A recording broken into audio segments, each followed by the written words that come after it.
फॅक्टोराइज x cube plus 64y cube.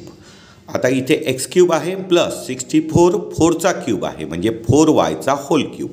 मग इथे कोणता फॉर्म्युला वापरावा लागेल? A cube plus b cube.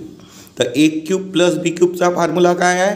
A cube plus b cube is equal to first ब्रॅकेटमध्ये a plus b आणि second ब्रॅकेटमध्ये a square minus a b plus b square. म्हणजे first टर्मचा क्यूब प्लस सेकंड टर्मचा cube म्हणजेच first ब्रॅकेटमध्ये sum of first and second term and second ब्रॅकेटमध्ये first टर्मचा square minus product of both the term plus second term square. आता इथे बघा ही फर्स्ट टर्म झाली, ही सेकंड टर्म झाली. First term cube plus second term cube. तर फर्स्ट ब्रॅकेटमध्ये sum of both the terms म्हणजे एक्स प्लस 4y आणि सेकंड ब्रॅकेटमध्ये फर्स्ट टर्मचा square minus product of both the term म्हणजे x into 4y plus second टर्मचा square म्हणजे 4yचा स्क्वेअर.